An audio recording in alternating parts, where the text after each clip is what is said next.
Hello, salut la MIFA, j'espère que vous allez bien. Au fait, je suis venu aujourd'hui pour pouvoir vous parler des campus France, des études en France. Au fait, à la période où nous sommes, vous avez déjà eu sûrement à faire votre demande à l'université ou encore auprès des universités de votre choix, des universités publiques via Campus France. Eh bien, à l'ère où nous sommes, j'espère aussi que vous avez déjà réussi vos réponses. Eh bien, c'était par exemple des réponses négatives ou encore des réponses positives. Eh bien, voilà, qu'est-ce que vous devez faire maintenant? Les gens qui ont reçu des réponses positives, alors, dans ces cas, vous avez calmement le temps de faire votre choix. Par exemple, si vous avez eu à avoir 2, 3, 4 réponses positives, bah, ça dépend de vous. Vous choisissez l'université dont vous voulez aller étudier. Vous la choisissez et votre lettre de préinscription sera générée directement via Campus France, via le site Pastel. Et voilà, vous allez les télécharger. Et puis, automatiquement, Campus France va vous donner, ou encore Campus France vous a donné déjà, d'ailleurs, une liste de documents à donner ou encore à fournir pour pouvoir octroyer votre visa étudiant.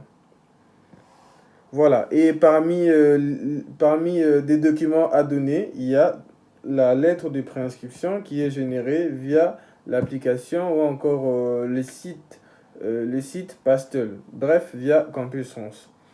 Voilà. Et calmement, vous déposez vos dossiers, vous attendez la réponse de l'ambassade concernant votre dossier. Voilà. Alors, qu'en est-il de personnes qui ont reçu des réponses négatives? Des personnes qui ont reçu des réponses négatives, vous avez le choix aussi. Soit de pouvoir écrire une lettre de recours gracieux. Voilà. C'est quoi exactement une lettre de recours gracieux? Une lettre de recours gracieux est une lettre dont vous vous adressez à l'université qui vous a donné une réponse négative. Vous lui écrivez en lui disant que voilà, j'ai vu votre réponse concernant ma candidature auprès de votre établissement supérieur. Eh bien, je conteste cette décision ou encore, je vous prie de vouloir réexaminer mon dossier encore une fois de plus car je n'arrive pas à croire que vous m'avez donné une réponse négative concernant ou encore suite à mon dossier, car j'ai bon dossier par exemple. Vous pouvez par exemple citer, regarder en tel cours j'ai telle moyenne, ou encore bref, j'ai telle moyenne en tout, voilà. Tu as une bonne moyenne, donc tu dois quand même réclamer quand t'as un refus. Surtout, ça dépend aussi du motif du refus. Voilà, donc c'est exact, c'est un peu ça. Ce que vous pouvez faire une lettre de recours gracieux. Et souvent, j'ai pas dit toujours, souvent, de gens qui font très bien, qui élaborent vraiment très bien leurs lettres de recours gracieux, bah souvent ils ont des réponses positives. C'est-à-dire, l'université l'avait donné une réponse négative, mais après avoir écrit, après avoir contesté par écrit la décision de l'université, après avoir demandé que l'université réexamine une fois de plus son dossier, eh bien, l'université abolit ou encore, comment dirais-je, l'université lui donne cette fois-ci une réponse positive. Voilà. Pourquoi? Parce que l'université a vu réellement que cette personne est motivée, à part son bon dossier qu'il a, à part sa bonne moyenne qu'il a, mais c'est aussi une personne motivée, dans ce sens où il a reçu un refus, mais il n'a pas baissé les bras, il a même écrit une lettre pour que nous puissions réexaminer son dossier. Bah, on voit vraiment qu'il est déterminé, la personne, il est vraiment motivé. Bah, du coup, l'université peut vous donner comme ça des réponses positives. Bah, parce qu'elle voit vraiment que vous êtes déterminé, vous voulez vraiment venir continuer vos études supérieures en France. Donc c'est un peu ça. Maintenant, au cas où vous avez fait la lettre des recours gracieux et que vous n'avez pas toujours des réponses positives, qu'est-ce que vous pouvez faire? Vous pouvez maintenant, dans ces cas, tourner vers les universités privées ou encore les écoles supérieures privées.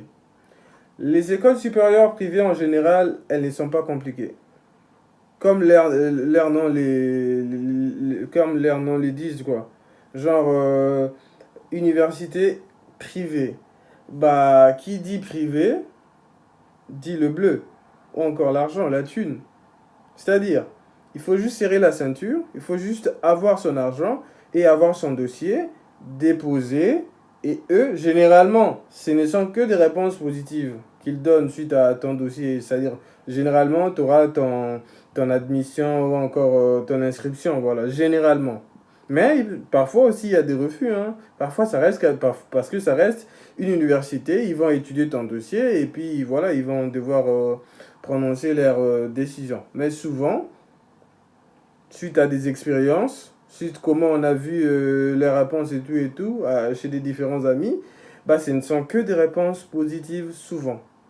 Et le bien avec les universités privées ou encore les écoles supérieures privées, c'est que, à part la lettre de préinscription qu'ils vont vous donner ou la lettre d'inscription qu'ils vont vous donner, généralement, les universités privées proposent aussi des logements.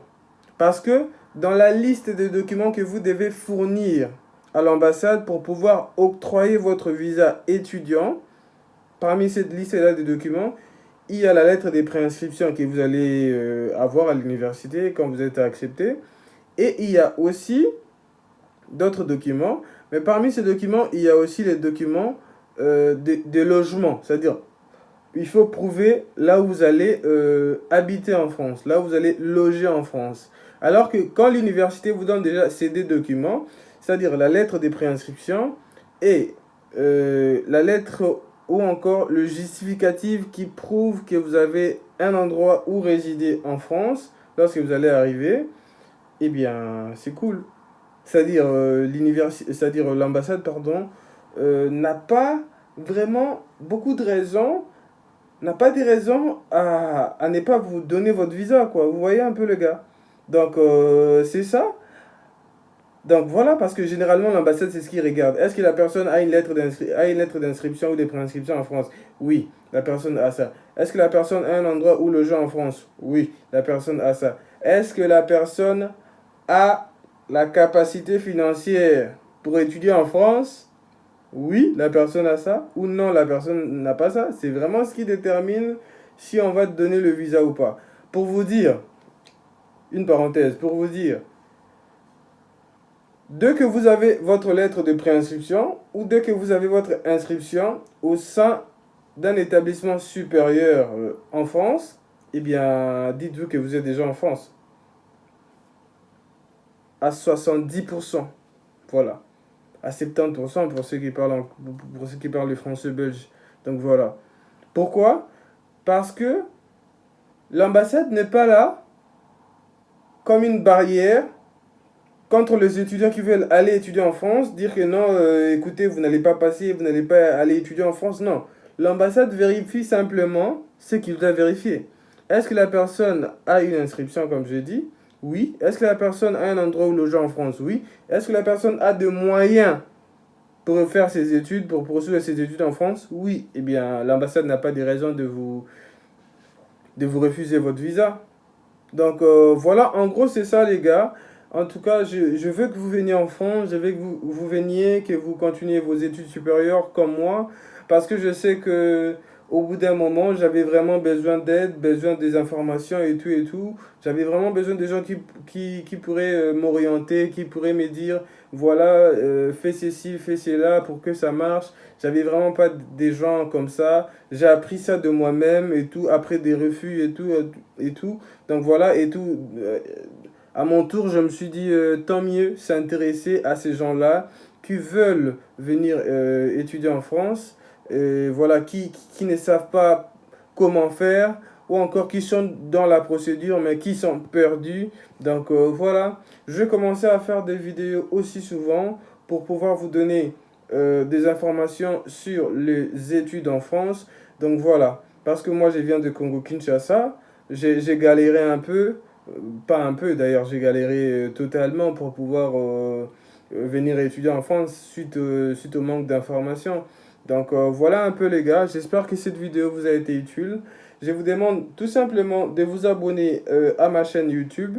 Comme ça, vous n'allez rater pas des vidéos prochaines qui vont toujours parler des études en France, qui vont parler cette fois-ci de, de logement en France. Comment faire pour trouver un logement en France facilement et comment vivre étant qu'étudiant en France et des vidéos qui vont parler des jobs étudiants en France. Donc voilà, j'espère que cette vidéo vous a été utile. Eh bien, je vous laisse. À plus les gars, à bientôt.